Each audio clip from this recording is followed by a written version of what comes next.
to the Theme Park Duo podcast. Grab your severed-arm monster friends and hop in line as we take you on a creepy tour of some of the best haunts around. Now, here are your scary hosts, Nikki and Gabriel.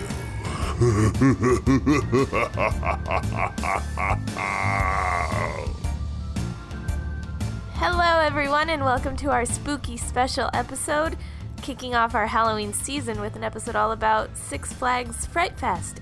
I'm Gabe, super excited.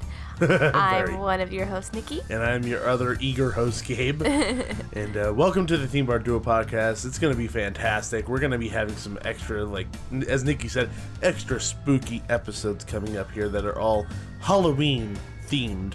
We're going to be talking about some of the major theme parks and their Halloween events, as well as some other things that are super fun and that are on our calendar, on our radar. Our very busy calendar. Yes, extremely. But nonetheless, it is very worth it to hit all of these things. And specifically in today's episode, we're going to be talking about Six Flags Magic Mountain Fright Fest. So Six Flags Magic Mountain is over in Valencia, California, part of the Six Flags chain, and is known to be the thrill capital of the world because of its world-class roller coasters. Yep, and we have a few favorites over there. Oh, Twisted Colossus is hands down yes. one of the best things over there. I like Full Throttle. It's a fun ride. I have yet to be able to go on that. My favorite's Goliath. That was the first roller coaster I ever went on. Your dad forced you on that, right? Yes. Tears and all? Yeah. I didn't cry, I don't think. You didn't cry? No, but I whined a lot. I was probably How very young not were pleasant. you? Why are you drinking wine? I whined. Oh, I thought you meant like a wined and dined thing. No, you don't That do would've that been in line weird. for Goliath. That's so awkward. You're just like, butler, more wine. You bring a butler. Like you bring a you butler. said butler more wine. I could Butler. not understand. Butler. Butler, more wine. You just bring a butler in line with you. Well- A wine butler. Well, with our most recent visit, we weren't saying butler more wine. We were saying evil monster butler go away. Yes. So that happened a lot more often in this trip than anything else. But first off, we would like to say thanks to the whole Six Flags team for having us out. It was an absolute blast hitting up all these different mazes and scare zones and kind of looking at the entertainment. And in today's episode, that's what we're going to be covering. We're going to be covering the event as a whole. Yep. And let's just straight up jump into this now and just start going through it because there's quite a bit. Six Flags is a rather large park, and also, as its name implies, there is a gigantic mountain in the middle of it, so you have to walk up that as well. That's the scariest part of the whole thing. Scariest part of Fright Fest. Yeah. Walking uphill. Yeah. It is like the Stairmaster from hell. It's awful. And then when Gabe says, "Oh, hey, I want to get more pictures of the monsters at the top." On an exile hill. Yeah. And I was like, you looked at me. "Oh no." You looked at me like you wanted to kill me. Like you were really not happy about that. But of course, for the blog's sake, you said yes. Yes, we did it. So we went back up and got more photos. And it ended up being great because we got great photos. Yeah. And if you haven't seen those yet, make sure to head over to themeparkduo.com and check out some of the photos we got from the event. Do it. Yeah. You looked at me like you wanted to say something really important. I just didn't know what to say. If you guys haven't realized a theme in our shows, Nikki says a lot with her looks. And you can't translate that over a podcast or a blog. So I have to explain what her looks are. She has many looks. She's like Zoolander. All that you guys hear, the listeners, is a long pause and then a short little statement. I'm surprised they don't hear your eyes roll, because that's really loud. Just saying. But let's just jump into this. So the first few things that Six Flags has that are a little bit different than most events is the fact that the park never really closes for the event. It just stays open and it transforms into Fright Fest, which is kind of cool. I like it. It saves them a lot of trouble kicking everyone out. They just put an announcement over the intercom system saying, "Warning, it's gonna get scary. Leave now if you don't want that," so. Pretty much. Yes, it's easier for them. They don't have to boot everyone out. They just charge for a wristband for the mazes. I mean, I think it's pretty cool. No, it's great, and it's also really good value, too, especially if you don't have a ton of money to be spending, and if you already are at the park for some reason or another, you could just experience the scare zones for free for all of that, which is a pretty great price point for just scare zones. But that's also like part of a much larger conversation of whether or not this should be a separately ticketed event, which we can cover at the end.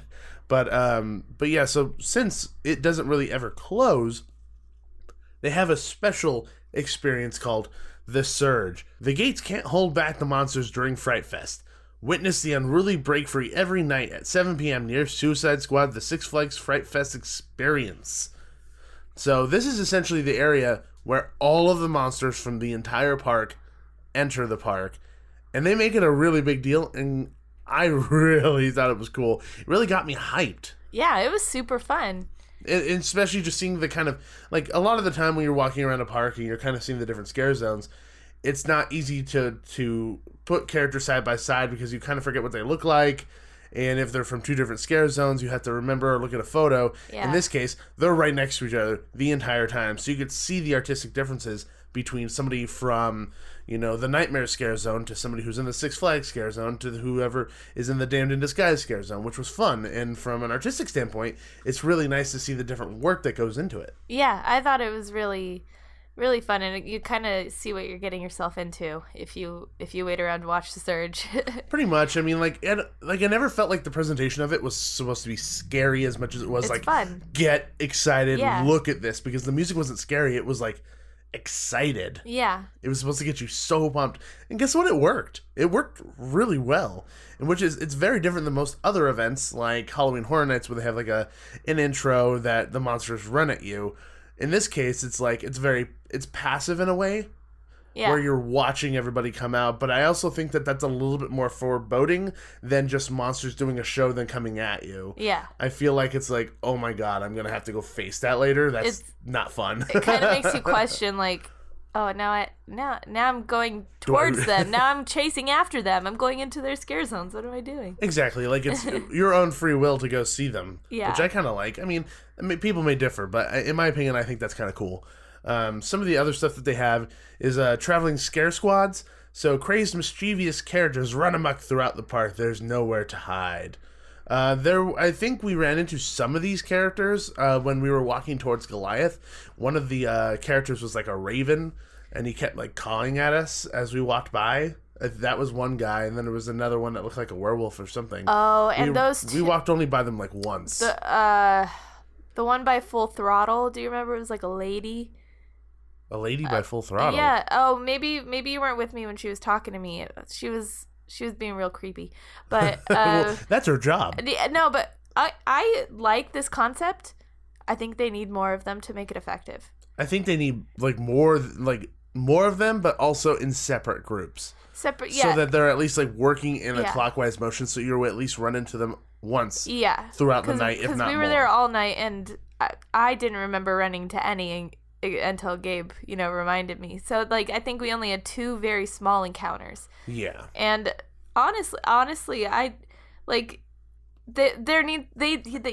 right, Gabe. They need to roam around in bigger groups and in the same direction, because when you see just 1 or 2 on their own and you're not expecting them to be in a place that's not a scare zone with no other monsters, I thought 2 people just came fully dressed up to the park looking all weird. That was the first thing you actually said to me. You're like, are these guests? I was like, no, I don't think they're guests. They're too legit. I thought they were just some inappropriately decored guests. So there need to be more of them, and they need to be more spread prominent, out. Yeah. Like a couple big groups walking around, so that because I know that when we were walking through, I'm like, at first when we were walking to the back of the park in the early part of the day, I'm like, oh, I guess there's no scare zone here anymore, because it used to be Zombie Crossing or something. Yeah. It used to be really dark. So then on our way back, we saw the monsters, and I was like, oh, wait, I guess there is a scare zone here. Yeah. But why are they just random monsters? I didn't really quite get it. So hopefully there could be a little bit more cohesiveness to that. Yeah. As well as a little bit more of them, so it feels like there's these huge roaming herds. Yeah. Like they're kind of making it out to be. Because I do like the idea of nowhere is safe, because that's how it should be. Yeah, there should be no safe zones. But they just need more of them, and maybe a more cohesive storyline behind it, just so they're more recognizable for what they're supposed to be. Exactly. I completely agree.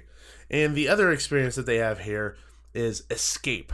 The monsters gather at Demon's Door and refuse to let you leave Fright Fest. We dare you attempt to escape these gates beginning every night, 1 hour before closing. So this is essentially just taking monsters from every single scare zone and shoving them in one place, which is freaking cool. You have to pass through them to leave. If you leave, within an hour of closing. If you leave before that, you miss them. You just get the normal Demon's Door monsters. But which isn't bad. Demon's Door is awesome. We'll talk about that later. But I do love this part. Like, we loved it last year. We caught it this year as we were leaving, and it's so much fun. It's really cool to see all these different monsters mingling together, and it just feels really populated with monsters. And that's the way that you ultimately would want every scare zone to feel like, because there's just so many of them, but obviously there's limitations of what they can do. So at least we have that opportunity to see something of that scale one time during the night. I agree. So that's really cool. So those are the three kind of unique experiences that Fright Fest offers. On top of that, they have 2 stage shows. One's Voodoo Nights, the hottest place to be, with great bands, DJs, sizzling dancers, and dark fun.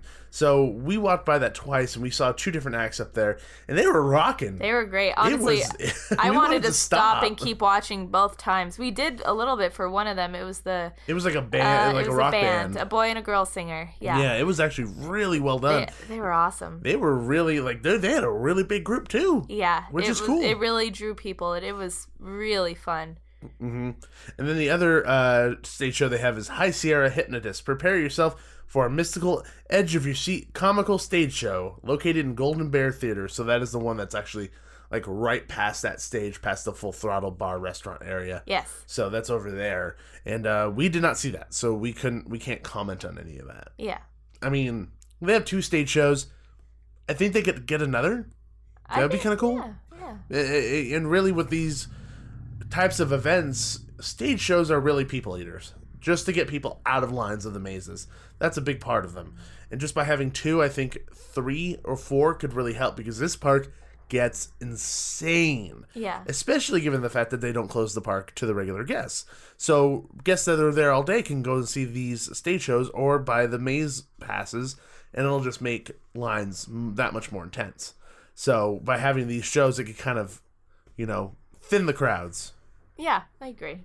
So, on top of that, during the daytime, they have pint-sized frights by day, which it's Witch Hazel Pumpkin Patch Crafts and Trick or Treat Masquerade. So at least they have something during the day that kind of makes it spooky, but for kids. That's super cute. Yeah, really cute. I really like that. And then for dining, they have the brand new for this year 6 Feet Under Club, or Club 6 Feet Under. I said it backwards. Yeah. A lively pop-up party with deadly DJs spinning hot jams until the wee hours of the night. Enjoy ghoulish grub and grog, plus plenty of ghouls and scares, located at the Metro Park Pub. So that is where we had like our location set up when we went to go visit for media night. And I think the area is actually really fun. It's super great. I feel like people might not, I know it's in the program, but I feel like people might not realize it's there, because every time we walked by, it wasn't really that populated, but also it's kind of like set down a little hill. It's not that like prominent, in your eyesight.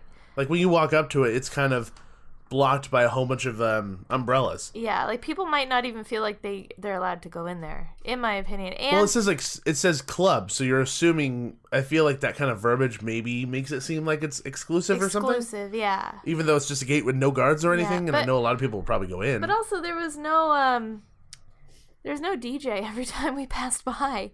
Well, I mean, it was the first night. Playing. It was the first night, as well as on top of the fact that we only walked by it twice. There could be a very good chance that we walked by it where there was nobody there at that moment. Somebody's on break. People have to go eat. So, having entertainment there all night would rock. But maybe we just caught it at the wrong time. I think it's a super fun idea, though. And I think it would be great if, I don't know, maybe if they make it a little bit easier to spot, or like they do something to draw people in there. Like maybe have a scare monster that's like a host or something standing. That is a great idea. They have like a zombie bouncer or something that invites people in to get some foot traffic into the club, because that's a place where you could get drinks and some food and stuff, which is kind of cool. I really enjoyed it. I mean, it's a place where if we go back, I'd want to hang out in there for a little while. Yeah, and it's also at the bottom of the hill on one side, so you can kind of get your liquid courage down there and then make your way up the hill. So that's kind of fun. Drinking a beer and climbing up that hill sounds like the worst idea you've ever had. No, it's the best idea I've ever had. Trust me. I don't trust you. We'll go back and do it. We will go back and do it. And then, other than that, they also have ghoulish grub at the pub. Enjoy a ghoulish meal in the company of creepy creatures and spooky fun. And with monstertainment. Whoa! I like that word, monstertainment. Monstertainment. Monstertainment. They made a new word. I really enjoy that, actually. It says, buy tickets at wristband sales counter, Big Belly Burger, Plaza Cafe, and Metro Park Pub. So that's what you have to do. And that's also new for this year. Cool. And then now, let's get into the major portion of what makes Fright Fest Fright Fest. Here we go. So I would like to state first that the scare zones that they have here are pretty freaking incredible. And the makeup jobs that Scott Ramp does with his Scream team is amazing. You know, I wrote this in our review on the website, themeparkduo.com. And it's just... every time I go to Fright Fest, I'm in awe at the makeup work that he does on a lot of these street character monsters, because they're terrifying, but they're also beautiful to look at because you don't see any edges on his makeup a lot of the time. I mean, they're also perfectly designed for this thematic lighting that they have in a lot of the areas, and not to miss out on even Damned in Disguise, which brings a whole new level of makeup work that he had to do. Yeah. You know, and you'll be hearing us every time we talk about a scare zone, we're going to be talking about the makeup every single time. Yeah, pretty much. I kind of wanted to get that out of the way because it's going to happen regardless. So let's start at the scare zones like we stated. So the first major thing that was back by popular demand was the Suicide Squad, the Six Flags Fright Fest experience. Suicide Squad, the Six Flags Fright Fest experience will transform the park's DC Universe area into DC's Midway City, where some of the worst heroes ever from the film Suicide Squad will be roaming the streets. That is a hefty name, by the way. Yeah. It is the Suicide Squad, the Six Flags Fright Fest experience. Like, I feel like it's a tongue twister. Like, I'm always scared I'm going to mess it up every time I say it. So, this is back, like it says, it's back from last year. I enjoyed it just as much as last year. I don't know how you feel. I enjoyed it last year greatly. I wasn't sad to see it back, but I just feel like it lost a little bit of steam from last year. Do you think that's because the movie was out around the time that the scare zone or the experience was there last year? Yeah, I mean, a little bit of the hype was probably missing. I feel like there maybe have been a few more of those kind of mutant monsters running around last year.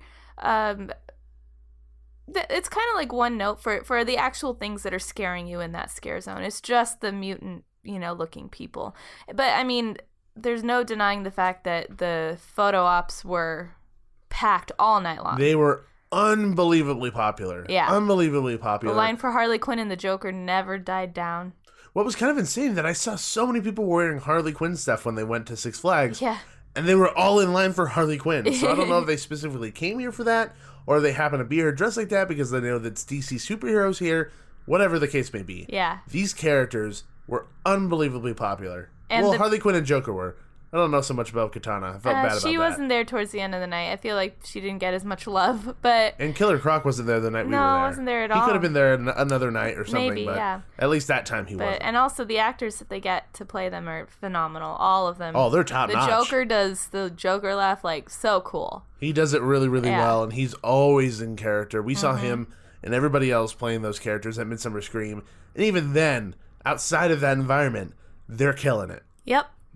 So that's always really, really cool. Nikki, what's the other new scare zone for this year?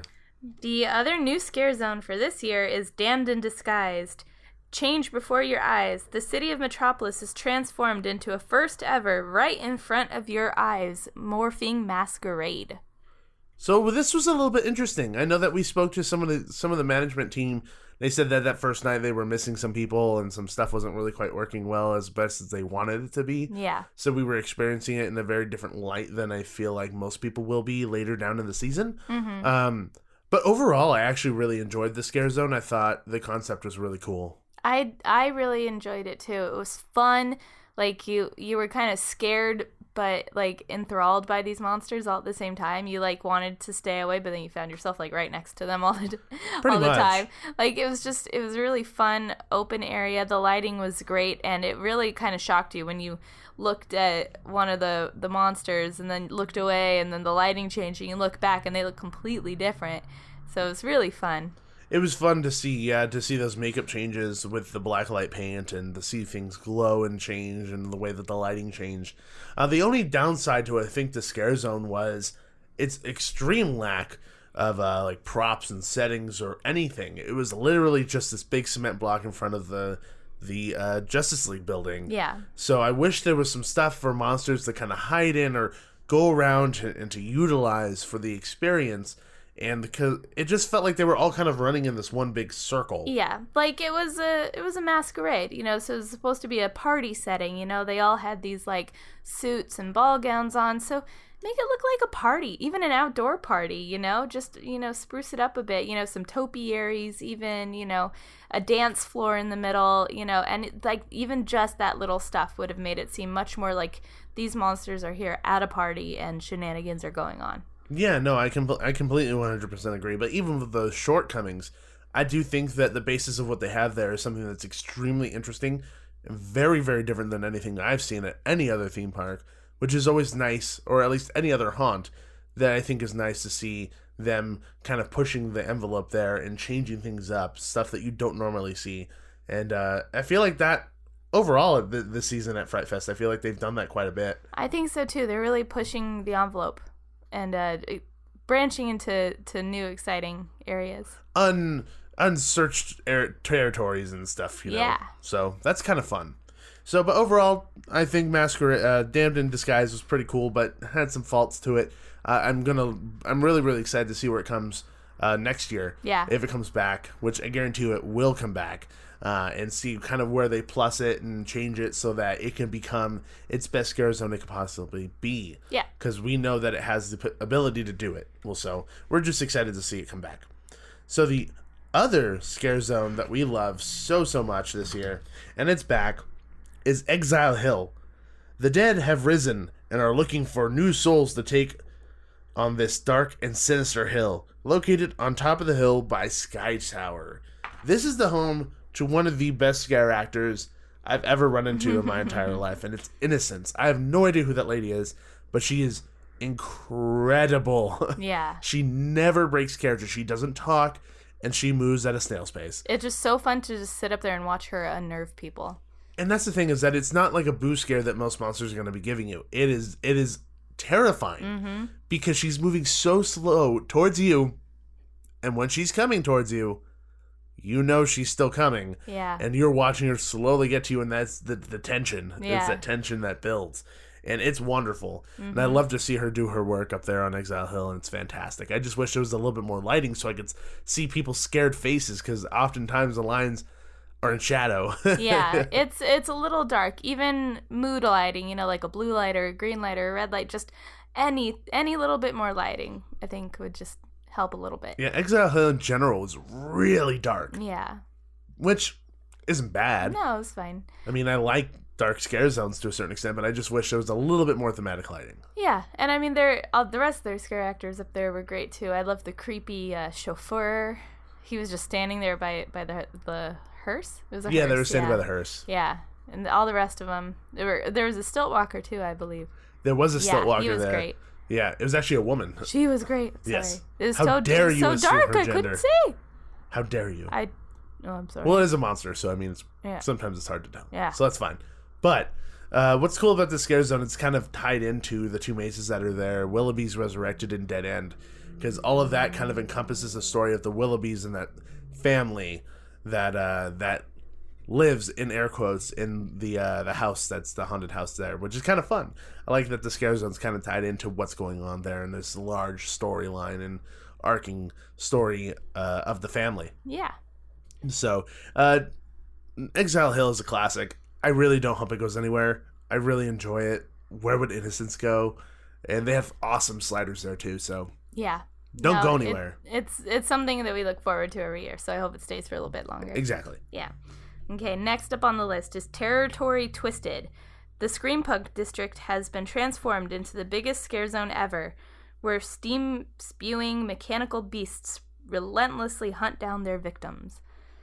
And this was a scare zone that was pretty much just lit with blood red lights. Yeah. Which made everything extremely unnerving. Yeah. Because it lent a certain type of feel to the entire area, which I enjoyed. Last year, I know that Territory Twisted, we really, really liked. And correct me if I'm wrong, but it felt a bit different this year. I felt like the lighting was a bit different. The lighting may have been different. All the decorations were the same, but I loved the decorations, so no fault there. I mean, they're so cool, the gear, spiders, and creatures and all that. It's fantastic. And it looks awesome with all that stuff, too, because you have this massive amount of fog and this really heavy thematic lighting, and when the light and the fog go through some of those gears and the decorations that they have, it creates these awesome like projections of light that are coming through objects. It's really fun to look at, and when you get busy doing that, you get scared. Yeah. The only thing I'd say about it is there's not really much we could say about the scare actors, because they were good, but their makeup kind of was just like, some of them had gears on their face, some of them just had gashes. Yeah. I mean, all of it looked good. Yeah. It just didn't feel very uniform in a way that it can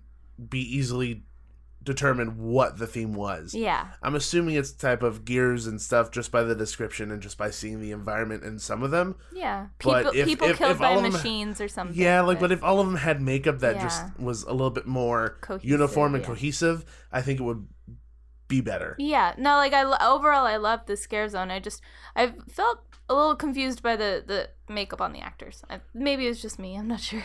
No, I don't think it was just you. Yeah. I agree to a certain extent. Also, let's not forget that awesome projection that they had on that building, too, which was amazing. That was so cool. That made me just stand back and just, my mouth was open. Yeah. It was awesome to see. And we watched it for a good while. I wanted to know what it was. And I thought it was a really cool addition to kind of give the area a little bit more kinetic energy, which was fun and nice. Mm-hmm. And let's also not forget the cool freaking arch that goes over the entire scare zone, where it's like this big metal arch with a spider face at the top. Oh, I love it. Which is really dominating when you're looking at it from a distance, because right next to it is the Suicide Squad experience, and sometimes those lights kind of go over there and shine on it past it and light it up for a hot second, and it looks really cool when it gets lit up in the middle of the night in the dark with the red lights. Fantastic. What's next, Gabe? So the next one up is Demon's Door. Welcome to hell. Once you enter, be prepared for your mind and body to be completely taken over by the evil spirits that await you, located at the main gate area. So this is what you have to face as soon as you come in the park. Yeah. So that's fantastic. Yeah. Yeah, no, it's right. It's literally, you walk in the park and there's these huge, intimidating statues of demons, and they say Demon's Door on the bottom of them. The makeup on all of the actors are great. Yes, and this is another kind of semi-black light area where they have some type of addition of black light paint on their face to kind of accent whatever else their makeup is doing. Yes. I just had a thought, though. What was that? If you're already in the park, you're gonna miss this until you leave, or that's actually a good point. Unless you make your way down, until you make a special trip. Which why would you? There's nothing else down there to go down there to that area, So it's it's kind of something you have to seek out, or just catch on your way out of the park when you're already tired.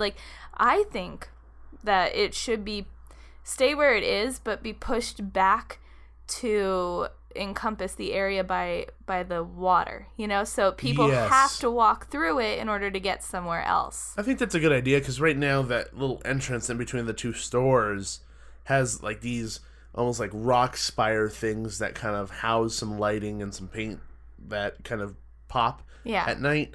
I think if they just got rid of those from that area and pushed them up the hill and up the way towards Full Throttle, and then moved those gigantic demon statues to where they used to be, I think that would work. I think that would work perfectly, because then people can turn the corner and then they're faced with this instead of seeing them kind of from the gate, which visually I think would be kind of cool. Yeah, because I was just thinking about it, and especially in a park that doesn't close for the event, most people are gonna sneak in a little early so they can be by whatever line they want to, go in first or whatever. So a lot of people are gonna miss this unless they make a point to go see it. So and it's a scare zone that shouldn't be missed either because it's really good. All the actors in there are always on point. Yeah, they're always fantastic.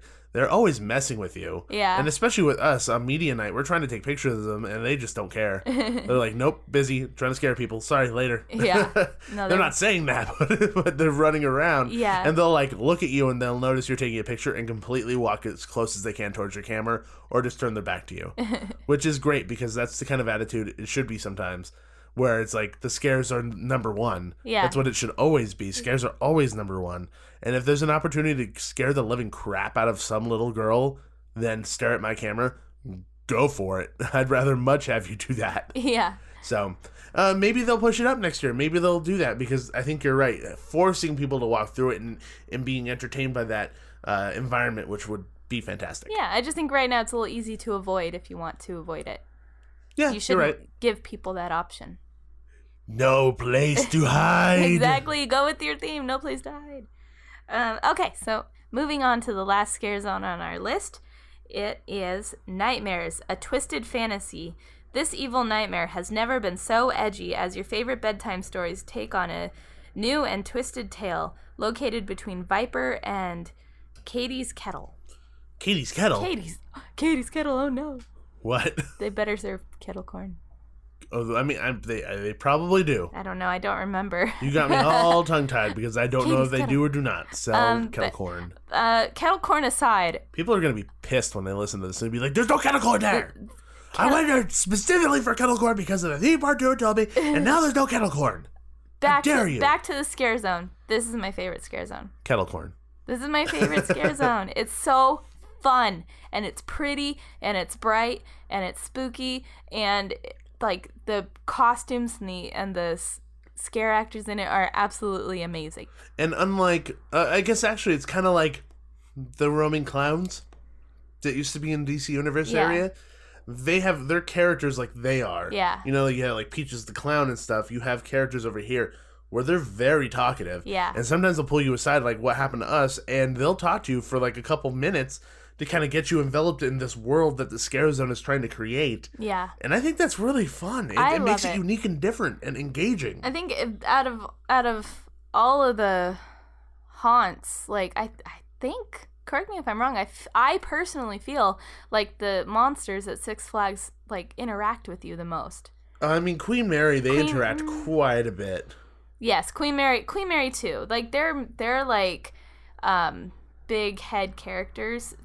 Some of them, the captain will chat you up forever, and the ringmaster, but it's I just feel for a theme park haunt, you are correct. For a theme park haunt, just these roaming monsters and their scare zones, some of them are quite chatty, and they have this story and they have this persona that I just love. It's so cool. Like the witch in this particular scare zone that was describing how my husband said that she could cook me and eat me.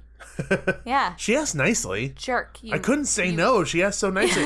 And she was going to offer me a chunky pumpkin latte, apparently. Yeah, see, it's that kind of Filled stuff. It's with so fiber. fun, and you talk According about to her. it. You talk about it after. It's so much fun. Then they had the still walking queen. Oh, yeah. Which was really cool, and if you don't speak correctly to her, she will make fun of you for it. And I say, can I take a photo of you? And she goes, can you? I'm like, may I take a photo of you? She goes, smart. Yes, you may. So sassy. So that was cool. I mean, even the decorations around it, you have these demented mushrooms and trees.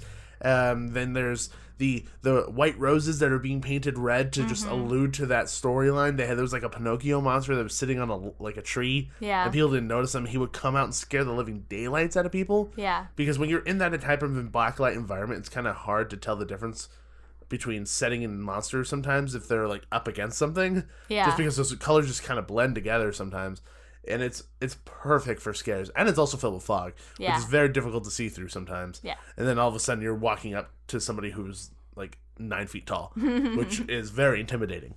But I could go on and on about the scare zone. And overall, just in general, the scare zones at Six Flags are pretty strong most of the time. I mean, yes, there are a couple here and there right now that we have some issues with that could be fixed up, could be plussed and bettered, and can be improved upon. Yeah. But overall, I don't think there is one that is bad. Everything is either ranging from good to great, which is nice. Yeah, I think their scare zones are solid, and I think they're improving too, which is great to see. And for me, when I go to Fright Fest, I think about the scare zones. That's what I'm excited for. Yeah.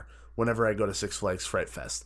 And I implore people, if you're going to this event, take your time in these scare zones, because it's really fun to watch these people do their thing. But on top of that, the makeup is amazing, the environments are fun, and sometimes you'll see something that you probably won't see any other time if you take your moment in there and watch. Yeah. So that's my piece of advice, really. I mean, that kind of goes with every scare zone, but particularly here because the scare zones are pretty strong. Yeah. Do it, 100%. One thing is, though, they're easy to avoid, so that's our advice. Don't avoid them. Yeah, I guess they are pretty easy to avoid. They're all in these little alcoves that you could easily just pass by. Yeah, I mean, like that park is just, there's so much It's a big space. park. It's a daunting task to try to figure out where to put these, because it is a big park, and there are so many places where you don't want to be dead zones, but you can't have 20 scare zones either, so Well, I mean, remember last year they had a lot more scare zones, and did. some were big, some were small, some were really, really quick, some were really, really large. Mm-hmm. And just looking at the map, because I'm sure you could hear the sound of the paper of the map that we're looking at right now, just looking at this size of Six Flags Magic Mountain, it's huge. yeah. And inherently, there are probably going to be some moments where you're not going to run into monsters, and that happens. Yeah. But I feel like they try to do a good enough job of kind of putting the scare zones in places where you feel as though you have to go into them. There will be portions of the park where there won't be scare actors, but it'll be worth it once you get to them. So, Yeah. Totally 100% great. And then when we come to the mazes, they have 1, 2, 3, 4, 5, 6, 7 mazes. And as we said, you just buy a wristband to get into these. If you're at the park and you just happen to be there all day, all you have to do is buy a wristband. You go in and you can buy a regular wristband or get like a priority access wristband, which is like a front of the line. Sometimes this worked out best when we were there, but sometimes there was times where I feel like the people who were like letting people in didn't really let priority access in as often as they probably should have. Like, I felt like at the Toys of Terror, Yeah. we were waiting there for a while, and then he put us at the very back of the group, Yeah. which was a little odd, because we came up and a group had already gone into that line, and then he let more people from the general line then put us at the end. I don't really get that. Yeah. But I mean, at least we didn't have to wait in the regular line, which is fine. I mean, that line was actually quite long. Yeah. On opening night. Same with Vault 666. I feel like the front of the line got a little long, but still, I mean, we were in fairly quickly. Yeah, and Yeah. that also kind of comes upon like the way the mazes are designed as well, which we'll get to. So, Nikki, what's the very first maze that we're going to be talking about? The very first maze on the list is Dead End, and that was new for this year. Evil brother Malachi haunts the dark passages of the Willoughby's estate. Find your way through, but don't get trapped in the dead end located near Ninja. Presented by M&M's. Presented by M&M's. At the very end of the maze, there's M&M's. It's just a big vat of M&M's that you have to jump into, and you have to eat your way out. Don't it's fantastic. disappoint people, Gabe. That I'm sorry, does not exist. that does not exist. I apologize. I got really excited, and I knew it didn't exist. Now for your birthday, I'm just gonna have to create a vat of M&M's. Yes. Oh, Jesus, she's staring at me. This is one of those times where you need to read my eyes. She's so serious. So Dead End. I'm not quite sure where to start on this one. Yeah, this is tough because I really, like we had said before, they're trying different things. It had potential. Let's say that. And it definitely had potential. They're trying different things. They're trying new things. But if you're going to be trying to do these new things, that you need to execute them perfectly to engage those guests. And I feel like with Dead End, they were trying their best, but I don't think they really hit the mark at all. Not this time. So for Dead End, it's a maze where you're given a flashlight. It's like I don't remember the name of the flashlights, but like they vibrate and they shake and they They're programmable. They flicker so, and change colors. Yeah, so in certain rooms or quarters they could turn off, in others they could flicker. The light color could change. So there was lots that could be done with these flashlights. And I felt like they weren't used to their full potential. Exactly. Like, and also, like, the times that they were shining, there was nothing to shine them on. The maze just didn't have that much in it. Yeah, and that was the issue. Like, you're given this flashlight, and for one, they only give you one flashlight. The whole group. For an entire group of between 6 to 8 people. We had 8 people in our group. And we were all shuffling in the dark. I was the second, you were the third in the group, and we couldn't see anything. So the people at the back, the poor people, they were in the dark the whole time. Mm-hmm, so I think it needs to be a flashlight every person or every 2 to 3 people, at least. So when you go into the maze, they give you the flashlight, and you kind of cram into one room where they kind of give you a very small briefing on what to expect. Then there's a monster that jumps out and scares you, and then you go into the experience. That first room is decorated to a certain extent, and then as you progress through the attraction, it's just black plywood walls with some tape on the wall so you don't run into the corners. Yeah. And then sometimes you'll come into a room where there'll be like 1 or 2 props and some monsters, but that's really it. That was it. There was nothing really in there that really helped you kind of get a sense of what the setting is, why there's things at stake, why you should be scared, or anything. I mean, they do a good job of, like, setting up the tension because you're in the dark. I think you were tense because you're in the dark, and you're tense because you don't run into a wall. But I mean, I feel like they do get a good sense of tension because of that. But after that first scare, you pretty much know what you're in for. But I know, like, personally, our group, like, our leader holding the flashlight, through no fault of his own, went the wrong way probably 4 times. Yeah, like, he almost went to, like, exits where people are having lunch, which we've talked to plenty of people who nobody stopped them from going the wrong way, and they went to a room and they saw monsters eating sandwiches. Yeah, like, just a break room that they just wandered into because there was no clear, like, set design in the maze to lead them a certain way. Exactly, and then they could easily utilize this flashlight to turn into that, like, black light coloring one that you could kind of see things on and paint, like, an arrow with, like, blood and says, like, this way or something, and then you see it because you're shining the flashlight, and even that utilizes the flashlight more than it was utilized in this. Yeah. And a lot of those monsters were just screaming in my ear, which isn't scary, it just hurt. Yeah. So, I mean, at the very end of it, I was rather disappointed because I felt like it was an opportunity for them to really set themselves apart in something that is really, really fun. But I feel like they just missed the mark. Hopefully it comes back and they really, really adjust it to some of the issues that it has. Yeah. Hopefully they'll be able to listen to a lot of what people are saying and make it the best it possibly can be, because that maze can be really cool. It does have potential. It has extreme potential. It has a lot of potential. One, just give everybody flashlights. Mm-hmm. Just everybody a flashlight. That would really, really help. Yeah. Because even the people in the back just couldn't see anything. Like, the scares were just the people at the front. Yeah. And even then, it was the person holding the flashlight, not us. People, and we were second and third. The people in the back of the group were just awkwardly clinging to strangers, just so they were conga lining through this blackness, because they didn't have a flashlight.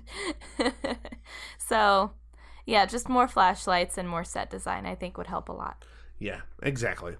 After that, we head up Aftermath to Chaos Rising. The city of Ash Valley is threatened with the release of a dangerous virus. The park's largest outdoor maze to date is located near Apocalypse, presented by Dove.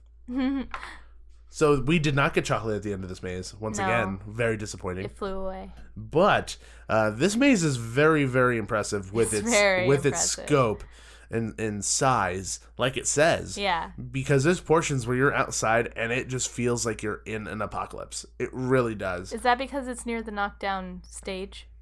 Did they just leave the rubble? Well, yeah. Well, I mean, like, they took the Batman's... Well, so people know, a lot of the things that are in this maze are taken from the Batman stunt show and moved over there so that they could incorporate it into the theming, which is genius. It's brilliant, yeah. Genius. So you're walking through rubble, you're walking through torn down, broken down cars, fire shooting in the air, and these really, really large buildings that you're walking into, and then you get into some sets, but for all intents and purposes, you feel like you're walking into this real building. Yeah. And it's really cool. I wish that like some of the monsters that they had like some really cool prosthetics on. A lot of them were just like covered in blood, or like some of them were victims of this chaos that's happening. Yeah. I do remember seeing a really cool stilt walking monster in there that had a really scary mask on. And I think I took a picture of him, but that was really impressive. I just want some of the other monsters in there to kind of reinforce that. Yeah. And then on top of that, I feel like they do a good job of like creating this urgency, because when you're walking into the attraction, you already have like these like emergency TV channel sounds, which is cool. And as you get in, there's these army people like, hurry, go, go, go. We need you to get out of here. Why are we entering something that we need to get out of? But still, nonetheless, this sense of urgency is created, and I like that. So every single room feels like it's leading and leading and leading and leading up to something. Yeah. So that's always really fun. Yeah, so overall this was a strong and fun maze. I think a few people said they felt it was too long, but I think it was fine. It did feel like it was just it was very and long. Going and going. Yeah. But I didn't mind that too much. I thought it was just more to see. That's true. Yeah. There is more to see. And if they were to like cut that thing in half and took some of the monsters from certain areas of that and shoved them into that would feel like the most intense maze, because it would feel like there's monsters everywhere. Yeah. So, I mean, yeah, maybe that could have helped. But I like the size of the maze and giving it this really impressive scope, which is fun. I really think that that's really, really fun. I would definitely recommend this one on top of a lot of them for people because of how big it is. Yeah. So, thumbs up to that one. Yeah, I agree. Okay, next on the list is Red's Revenge. Over the hill and through the woods to grandmother's house you go. Enter the world of Red Riding Hood and the big bad wolf. But in this fairy tale, you and the wolf are haunted by Red and her demonic minions, located near Full Throttle. Presented by Takis. I like Takis. Takis are good. I don't like Takis. Why don't you like Takis? I don't know. You have issues. Well, I love the concept of this maze. I love, like... I thought you were going to say, I love the concept of Takis. I love... No, but I do. I love the concept of this maze, not Takis. And and it's just, it's a very cool twist. Like, that Red Riding Hood didn't make it, and she turned all bitter and started going crazy. No, yeah, it's fantastic. And this is an area of the park that Nikki and I have started to call the trifecta. Because to us, these three mazes are probably the strongest in the park. Mm-hmm. And they all reside in one area. And Red's is very impressive. The only issue that I have with it is I felt like it didn't really change much from last year to this year. It didn't. It just, like, I feel like our friends over at Parks and Cons, they basically said it perfectly. Sean said, it just felt like they closed their doors in the end of Fright Fest last year and then reopened them the day before we came in. Probably. And it felt exactly like that. No settings were changed. No sets were changed. No scares were changed. Everybody was in the same spot. He didn't say this, but for all intents and purposes, they locked those people in there too. But, I mean, that's not necessarily a bad thing. I think that this maze is extremely effective in what it's doing, and I think it kind of does set up the story well. And like the other two in the area, its sets and design are really, really well done. Yeah, it just doesn't... I think when you don't change up your older mazes, you're just inviting people to get bored with it, though. Yeah, to a certain extent. Like it doesn't... Yeah. It like other parks, you know, the reason we go so many times is to experience this maze. What's changed? What's new? What have they plussed? What have they altered? You know, and so there's plenty of mazes where I wouldn't go back through if it was exactly the same as the year before, you know, so it doesn't invite repeat walkthroughs, you know, so I think that's kind of important to do. So, like, although it is a strong maze and, you know, it's fun with a cool theme, I think it's important to switch it up and try to plus it and, you know, just change a few little things each year. Exactly, and I completely 100% agree. I don't think there's too much else to say about this. I mean, They also have these really cool demonic-looking Groot-type monsters in there, which is pretty fun. Yeah. I really enjoy that. And there's also a really good scare right at the very end, right when you're walking out, which is pretty fun. Yeah. I really enjoy it. I really like mazes. They give you one last spook before you leave. Yeah. It's like you have you running out of the maze, which is really fun. I love watching people run out of mazes. It's always really, really entertaining. Next on our list is Vault 666. If you dare to enter, be aware of your surroundings at all times. Unknown animal-like screams have been heard deep within the unsecured vault, located near Full Throttle. Presented by Twix. Are you a left Twix or right Twix type person, Nikki? I'm a no Twix type person. You don't like Twix? I don't like Twix either. Well, I'm not gonna lie. I'm not a huge caramel guy, so this is gonna sound really weird. But if I have like a mini Twix, like the fun size ones, I'll bite the caramel off the top and then throw it away and just eat the cookie and the chocolate. Just get a different chocolate. No, but the cookie tastes so good. It's shortbread. I love shortbread, Nikki. Goodness gracious. Oh yeah, I'm not a Twix fan either. That's fine. What about peanut butter Twix? Is there caramel in it? No, I said peanut butter Twix. Oh. Instead of caramel, it's peanut butter. I might be okay with that. It's really good. Okay, I'll try that. Okay, we'll buy them today. Okay. So Vault 666 is something interesting. Oh, something that we completely forgot to mention is that these three mazes have like a pre-show that you walk into first.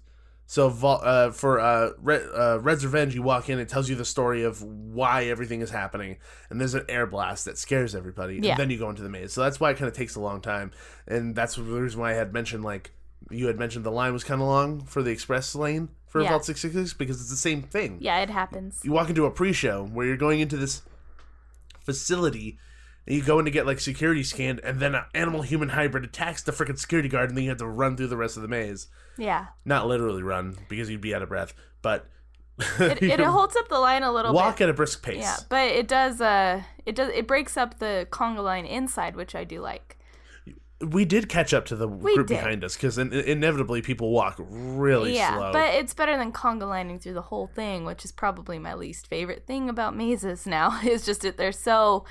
The capacity, just like, people don't move that fast, so you end up conga lining and you see all the scares, but you miss them yourself. It's my biggest pet peeve about mazes. And that's anywhere. Anywhere, any park, like no one is safe from the conga line. So, it's just one of the things that you put up with when you love haunts. But that's why I do all the mazes early. So there are no conga lines. Pretty much. But yeah, so I do like that even though it slows the line down a bit, the showrooms kind of break up the conga line. Oh, yeah. Mm-hmm. And for this maze, Vault 666, I felt like a lot of the scares in there were really, really effective. They had some really, really creepy makeup in there as well. Mm-hmm. That being said, I felt like throughout the maze, it was very hot and cold at times, where something was really unnerving and really scary, and then you walk into another room and the monster's just out in the open trying to scare you. Yeah. Which that just doesn't work. Yeah. But there were really effective ones, and I feel like this is one where you heard me yell and you laughed at me. Yeah. A lot. And I always laugh at you when you yell. well, yeah, because when I do get scared, I get scared. Like, there's no in between. It's either straight face, me staring at the monster, or me screaming, Jesus Christ! Yeah, pretty much. That's me. Me in a maze. Pretty much, Did you yell Jesus Christ in Vault 666? I was trying to protect myself. I'm Catholic. Yeah, that's just instinctual reaction for me. It's either that or to yell an obscenity. I don't know why. Yeah. It's just when I get scared, it's that, and then I also get really mad. Get mad because I got scared because it worked. I get mad too. Nowadays, my scare noise is usually like a. Like I just get like frustrated.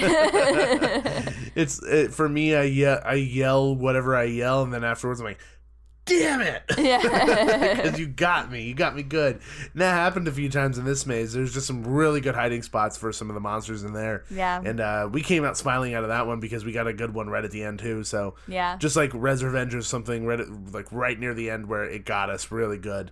So that one's fantastic. And moving on, what's the next one? The next one is Chupacabra. No, in the same area. What? And the list... Oh, I'm going by the list. Yeah, I know the list, but we're talking about the trifecta, so we have to skip. I know, I'm sorry. You can't just not tell me these things, Gabe. We've been going by the list for 1, 2, 3, 4, 5 mazes. I understand, and I apologize profusely about ruining the order of your list. Making me look silly on not live air. You could edit this, but I know you're not going to. You do that fine yourself, making yourself look silly. So Okay. I don't really have to do too much to emphasize the silliness of my wife. Okay.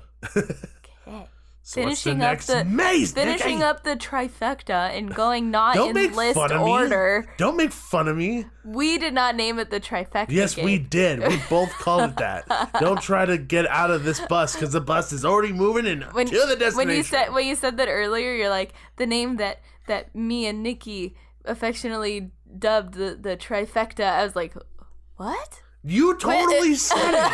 Don't you try to get out of this. Don't you try to dodge this. Okay. You called it the trifecta just as much as I did. Okay. Going off list, my favorite maze in the trifecta is Toys of Terror 3D. Gabe is shaking his head at me. Can't deal my sass. This is like little stabs in each one of your sentences now. Can't take my sass, can you? No, not all the time. Okay. All serious now. Toys of Terror 3D. Really now? All serious? Yes. Okay, go for it. All Go for it. Toys of Terror 3D. Go for it.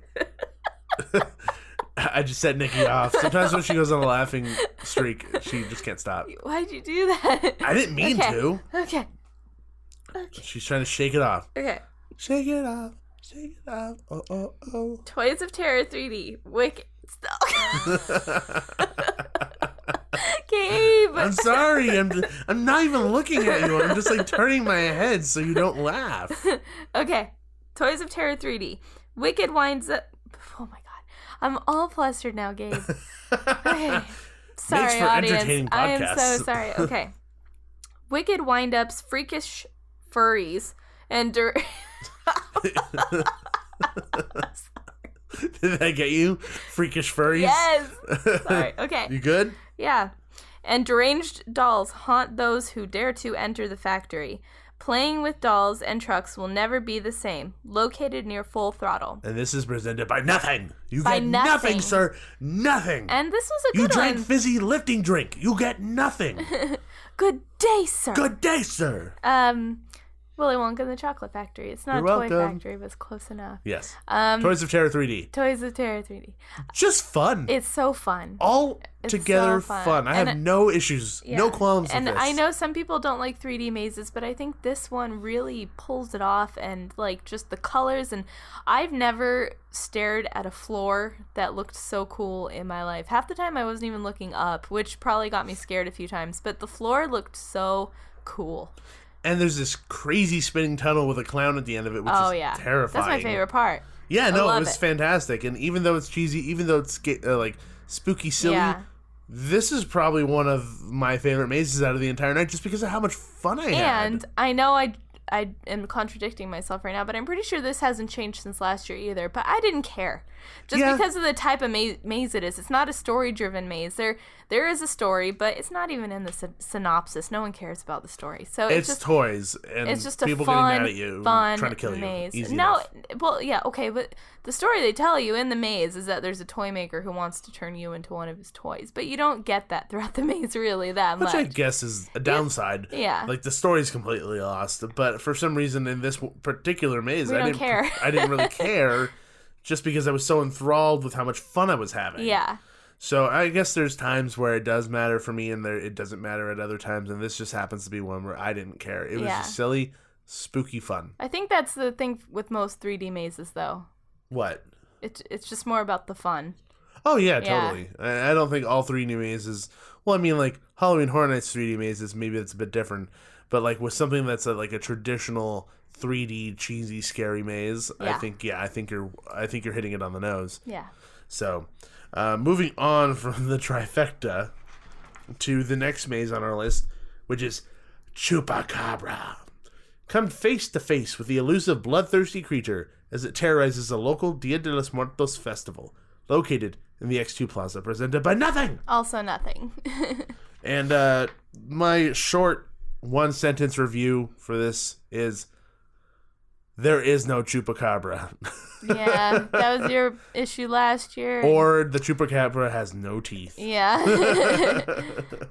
It's just gumming everybody. It's just, yeah.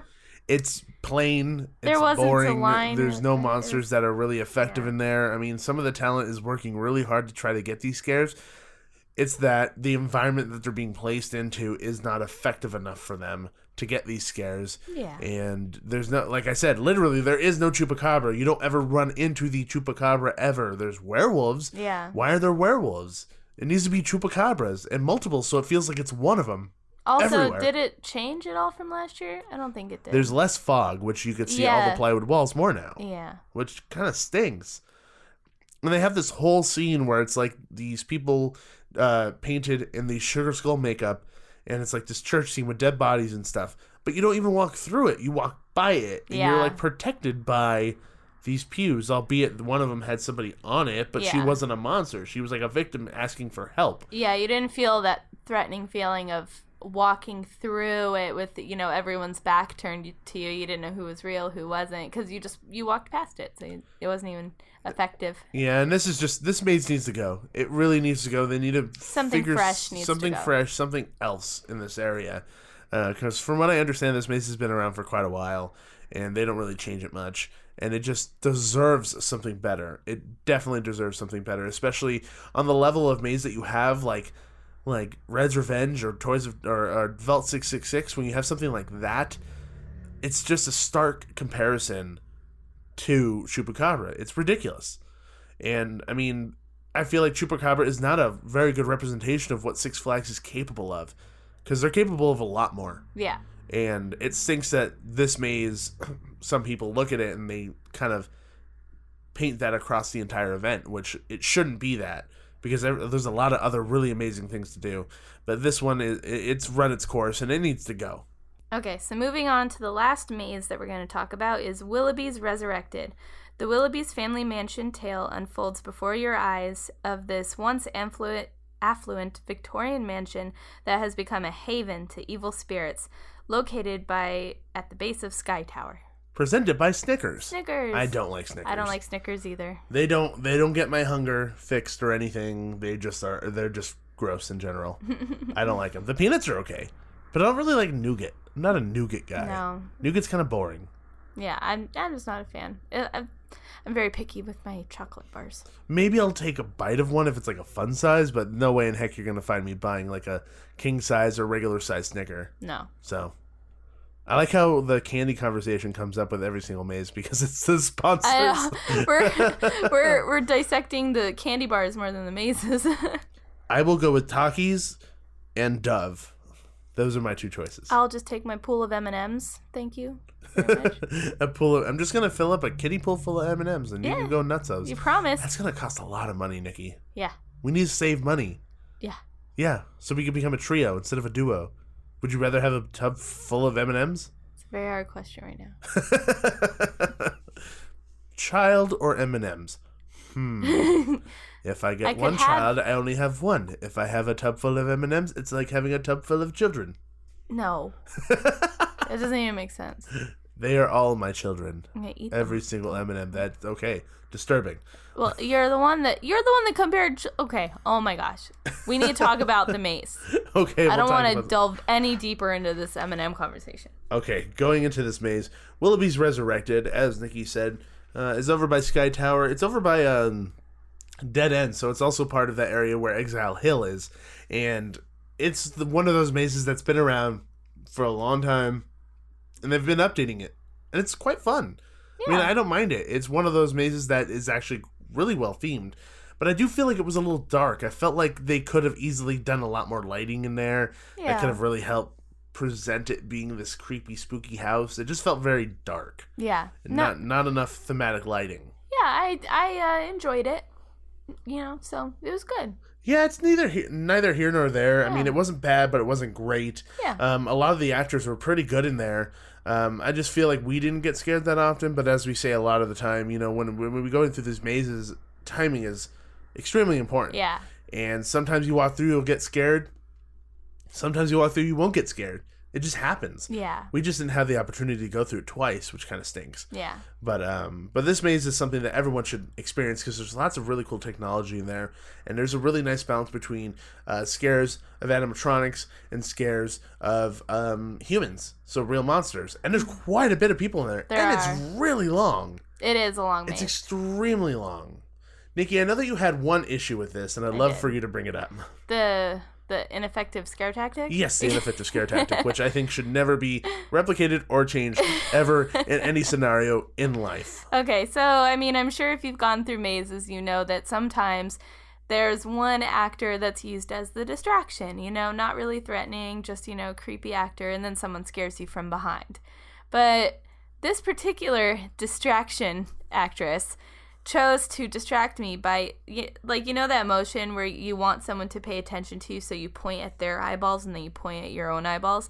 So that's what she did to me, but she kept saying, eyes on me, and then doing that hand motion with her fingers. And so I wasn't distracted by her. I was, appalled that she used that in the maze. And then someone scared me behind, but it just pissed me off because I was mad at her for using that. So it didn't even scare me. It's not effective. It drew me out of the atmosphere of where I was because I was so very aware of the fact that she was trying to distract me very ineffectively. It's like all this work goes into creating this environment and music and makeup and costumes and everything, and then you use this scare tactic? Well, it just... Or not even a scare tactic. You use this to try to scare to somebody? It just bothered me so much because for all the haunts, all the, events we've ever gone to, that's never happened to me before. We've never had somebody do that, ever. It's like, at the moment she started doing that, I was like, okay, some loud noise is going to happen from behind me now because someone's going to try to scare me from behind. Like she's basically saying, I'm a distraction. It was like, she might as well have yelled that. Just like her arms flailing over her head. I'm a distraction! Which is rather entertaining. It just brought me out of the moment, and I didn't appreciate it. Totally. And I was right behind you, and all I saw was her kind of getting close to you, and you just looking at her. And when the guy jumped out, you literally had no reaction. You just turned your head really slowly at him. I turned and looked at you, and I was you looked at me, yeah. That just happened. You were shocked, and you couldn't wait to tell me as soon as we got out. So, don't do that. Yeah. But overall, entertaining maze, pretty fun. Not our number one, but still a pretty strong maze considered, where it is on the hill and stuff like that. So it's a good maze. Yeah. Just make sure you go check that one out, especially because it's been there for so long. It's kind of part of the history. So yeah, and it's the encompassing theme with that whole area up there. Kind of want to get a sense of what that entire story is too. Yeah. So that's really fun. But that pretty much wraps up Six Flags Fright Fest. As we were talking about before, I know I kind of want to wrap up with this, is that we were talking about Fright Fest being, it's not a separately ticketed event. You could have an annual pass and get in and buy the wristband, or people who are there all day can stay there. I personally think that the level of which they have brought themselves to this point can really warrant this being a separately ticketed event. I think so. And I also think by doing that will allow them to have a little bit more money to push into these mazes so that they don't just close the doors and reopen them. That they can every single year change the mazes that are returning every year. Yeah. So that they feel different. They feel new, even though they've been there. Yeah. I don't know where you stand. I agree. I think it's really smart what they did with the wristbands, and even if they just charged more for the wristbands. Yeah, maybe. And people who don't have passes, they have to buy admission anyway. And I'm so torn because it's smart because people who have a pass might be more likely to go and spend the money on a wristband if they don't have to buy admission. And then people that want to go to the event so they have to buy a day's admission anyway, they might think, hey, I'll go a few hours early, go on rides, eat dinner there, buy a souvenir. So it's really a balancing act. I feel like it could work out in their favor, just having it flow into the nighttime event. Maybe they could jack up their prices on the wristbands a little bit if need be, but I'm not sure if it would be that beneficial to make it a separate ticketed event. I don't know if that would increase their revenue that much from it. But also, not even just talking about revenue, it changes kind of the clientele that comes to the park on top of that. Because I could not tell you how many times I saw infants. Yeah, there were a lot of kids. Not even kids. Yeah. Infants. Yeah. Like 3 and below. And that's completely and utterly inappropriate. Yeah. Those aged kids should not be at these events, hands down. Just they shouldn't be like introduced to strobe lights and fog and scary monsters and stuff at that young of an age. And just that's just my opinion. And I don't know if you disagree or agree, but I just think that will change that kind of situation. But then you also have 5-year-olds, 6-year-olds, 7-year-olds running around, and it's very difficult to get through some of the scare zones and enjoy them when you have a child who's at your feet running around like through your legs essentially. That becomes an annoyance when you're going there to enjoy the event for what it is. Yeah. Especially us enjoying the artistry of what they're doing here and wanting to get scared. It takes you out of that moment when you have those little kids running around, running amok, causing issues, and then having families there, which is really odd. It's like then you have like 3-year-olds screaming because there's a monster in his face. Yeah, I agree. But do you think those people, like, I don't know, are those people that just happened to stay after the park was, switched over? Or did they actively bring their children and toddlers to this event? No, that's my point, is that there were people that were there all day long, and they just stayed for the event. If it was separately ticketed and they closed the park and then reopened it as Fright Fest, you don't think they'd go? That would not happen. Yeah. That would not happen. Because the only reason why an infant like that is there is because the mom is going to take care of the kid while that family goes on roller coasters all day long. And then they happen to stay at night, and now that mom's watching the child as they walk through scare zones. Yeah. Like I think that's inappropriate, and I think that by fixing that problem, it would fix that problem if they were to have it a separately ticketed event. It might. And then also just like a lot of those kids that just, I saw so many times kids harassing monsters. It seemed to be a bigger problem at Six Flags than I've seen at other parks. I feel really bad for those monsters because they work so hard to bring to life these ideas and concepts and these characters that they're thinking about year round. Yeah.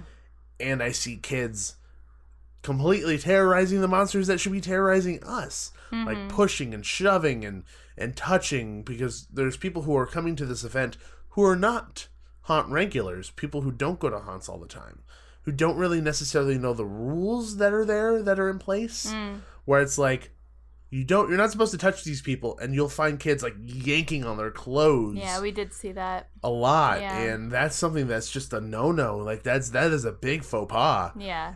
And parents not doing anything to deter their kids from doing that. Yeah. So, I mean, there's a lot of issues that come with being a park that stays open and just changes over. Yeah. There's a lot of benefits that come with that as well. I don't know. I guess it's a pros and cons situation where it's like, what would you rather prefer? Yeah. For the event as a whole? And I think in the future of the event, I would hope that they would make the decision to make it a separately ticketed event. Yeah. It doesn't have to be this year. It doesn't have to be the next year or the next. Just hopefully sometime in the future they decide to do that, because I think it would be really beneficial. I do feel like it would change the vibe. Maybe it would make something like Club 6 Feet Under a little bit more enticing, if the clientele that came to the event was, geared towards that more. Yeah, I mean, like when you go to, say, to any other haunt, there's usually an area where you want to go hang out that feels cool, that feels exclusive. There isn't a family in there. Yeah. I'm sorry, but like when you have a family hanging out in a supposed quote club, it takes the coolness away just a little bit. It takes the edge away a little bit. When you want to have something that seems like edgy and cool for, the 21 plus group, there shouldn't be a family in there. Yeah. So, I mean, that's just my opinion. People may disagree with me. I mean, that's how I feel about these types of events. And I would feel the same way about any other place if they were doing that. You said the exact same thing about the wine tasting room at the Boysenberry Festival. That should be a 21 plus. Yeah. So so this is not like there was kids parkouring off the freaking walls. In that room. Yeah. So just to emphasize your point, this is something that you just feel. Yeah. Yeah, when it comes to those types events of that cater to older audiences. And I mean, these haunts do cater to, teens and up, so. Yeah, no, that happens. So, yes, so I feel like there's nothing wrong with having, something like a club or an area that could be 21 and over, in a place like this. Yeah, it's just the clientele that happens to come to that particular event seems to be a younger crowd. A little younger, yeah. A little younger. It skews younger. Yeah. Which is fine. So like you said, that's fine. That's not bad. Maybe if they made it separately ticketed, though, it might raise the age range a little bit. Yeah, which isn't a bad thing because then you could have a lot less issues for your monsters. Mm-hmm. Like having to defend themselves from little terrorizing children. Yeah. So, I mean, that's just my thought on it. I think it's kind of cool. And then also the fact that they're open the most days this year out of any other year that they've ever had the event. Yeah. Which is good for everybody because then a lot of people can go and experience this more. And it's great for them. They're bringing in more revenue. But they're also spreading themselves more thin the more that they extend their run. Yeah. I do think to a certain extent that you could probably make a little bit more money on a separately ticketed event than just wristbands. Also, the price difference between wristbands, if you think about it, it wasn't that much more to upgrade to a front of line, like a priority access wristband. Yeah, that's the one thing. And that's probably why another reason why the front of the line was kind of long, because there wasn't a price deterrent, Yeah, not a huge price deterrent like most parks, where like Universal is outrageously expensive, and then Knott's is rather reasonable for a front of line. Well, that's it's got unlimited. more expensive. It's got more expensive, but it's still extremely reasonable. And this is unbelievably reasonable. And I guess if you're looking at it from a fiscal standpoint, Six Flags is the best place to go to get the most bang for your buck. Oh, definitely. Hands down, no questions asked. There's no other place where you're going to get that amount of entertainment, that quality of entertainment for that price point. You could buy a season pass and you get in for free. Yeah, and then front of the line for one night, and you probably still wouldn't spend as much as you would like at Halloween Horror Nights or Knott's. Exactly. Yeah. So I mean, if you want on the cheaper end night but still enjoy all that stuff, go to Six Flags and spend the entire day there. Yeah. Because then you're going in for the roller coaster during the day, and like they say, the frights by night. Yeah. That's awesome. Yeah. But it's a topic that I think should be discussed over there for the future of the event. I think it'll be interesting to see where they go. Overall, I think Fright Fest this year was pretty successful in what they were trying to do. Yes, there were some missteps, of course, but overall, I think it was a pretty strong year. I think it was better than last year for sure. I'd have to say so, yeah. Yeah, so I think if they continue to go in this direction and really start to fix up some of the issues that they had this year, there's no doubt in my mind that this is going to be a legit contender with Knott's, Six Flags, Knott's and Universal and Queen Mary and every other Southern California haunt out there. Yeah. Right now, I think it's getting there. It's really freaking close. It's getting there, and it's stepped up their game in the last few years. So. Yeah, and it's always progressively have gotten better, and the sky's the limit for them right now because they have an amazing team behind them to really take them to where they need to go. And they got a lot of good characters working there too. Oh yeah, they have dedicated actors who are those monsters, and hold tight to them because they are what make this event unique. Yeah, are those monsters? I mean, like Peaches the Clown and a lot of other ones. I think that and like going back, that was my favorite part. Just the characters and the actors and some of the monsters that we interacted with that night was just so much fun, and stuff we're still talking about, like the lady who wanted to cook me. Take off your foot. Fun. Yeah, she wanted to take my feet. It was just, it's just fun. You said that very nonchalantly. She wanted to take my feet. She didn't actually take my feet, so yeah, she wanted to take my feet. That's true. And it's fun stuff that you can talk about later, and I think that's a great part of Six Flags. And they're just so, and it's different because, you do have characters like Queen Mary and Knott's where there are reoccurring characters that you see all the time. But at Knott's, there is the rule of them not supposed to be able to stop. For pictures or anything, and they don't really talk to you that Halloween often. Horror Nights, they don't. Halloween Horror Nights, they don't do any of that. No. And then at Queen Mary, they have these reoccurring characters, which are awesome, but for all intents and purposes, they're there for photo ops. Yeah. That's really what they're there for, and sometimes they'll talk to you. It just depends. And I feel like that's a plus for Six Flags, is that they have these characters that can be scary, who stop for photo ops, who talk to you, and completely mess with you, which is awesome. Yeah. I think it's a really awesome vibe to have for their event, and it makes them unique, it makes them stand out, and makes them something that everyone should go check out. And I implore people to go check out Fright Fest. Yeah, it's a super fun night.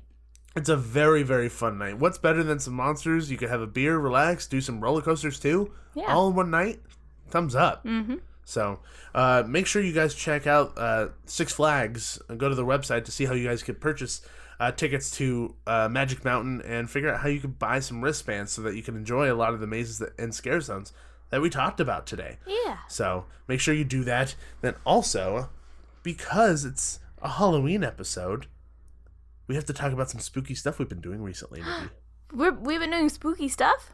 Yes! What? Well, we finally got in the mail something that we bought at Midsummer Scream. They were out when we were there. They ran out of stock. We purchased one of those special Ouija boards. Ouija? I don't know. I don't know. Ouija. That one. I don't know. We bought one of those special Ouija boards that were there that we thought was really, really cool. So, like, we're getting in the Halloween spirit. We've been playing with the Ouija board, and some creepy stuff has been happening. So, all the outlets in our kitchen stopped working. That is actually true. All the outlets in the kitchen, all the outlets in the kitchen, and some in our room have gone out. But luckily, the refrigerator is intact. It's the spirits. They don't want the food to spoil. That is true. They are very helpful and considerate spirits. Yeah. But we did buy the Ouija board, and so we've been playing with that, and it's been pretty fun, just getting a little spooky and in the spirit. Just hoping that nothing happens, but because I'm Catholic and I do believe in that kind of stuff, but to a certain extent, it's a children's toy, so I'm sure nothing's going to happen. Yeah. But we've been getting in the spirit for Halloween, and hopefully we're going to help you get in the spirit for Halloween with all these spooky episodes that we're going to be coming up next. So we're going to be talking about Not Scary Farm, Universal Studios, Halloween Horror Nights, Orlando, and Hollywood. Both coasts, as well as Queen Mary's Dark Harbor, which is what we are going to be experiencing next week. Yay, I'm so excited. Very, very excited for that.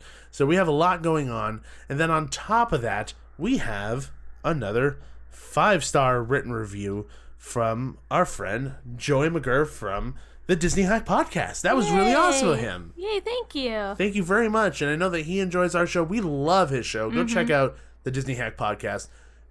Show filled with so many good tips and hints and hacks of how to spend the best day at any Disney park, which is really cool, especially the one we were on. Nudge, nudge, hint, hint. We give lots of good tips for going to Disneyland for a day. Exactly.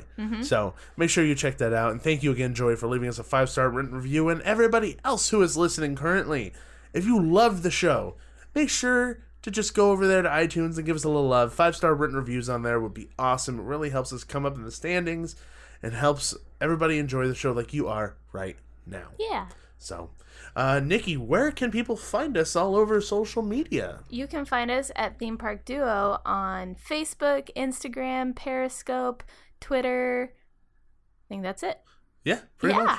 Instagram. Did you say Instagram? I said Instagram. Oh, and especially Instagram stories, because now you've kind of taken over that. Oh, yeah. It has become your thing. I'm Instagram story person. So, yes, I'm going to post there a lot. Yes. It's going to be more quick snippets of our day. So you get to see more of what we're doing. And if you want to see any of the photos that we took from Fright Fest, make sure you head over to themeparkduo.com and check out some of our blog posts and under the haunts area so that you can see a lot of these characters that we're talking about, as well as the mazes and some of the monsters and makeup that we saw over the night. And there's some pretty cool photos in there, so yes, I implore you to go check that out. And then also, if you want to email us with any comments, questions, or concerns, things that you want us to improve about the show, things you love about the show, if you just want to say hello, just send us an email at themeparkduo@gmail.com.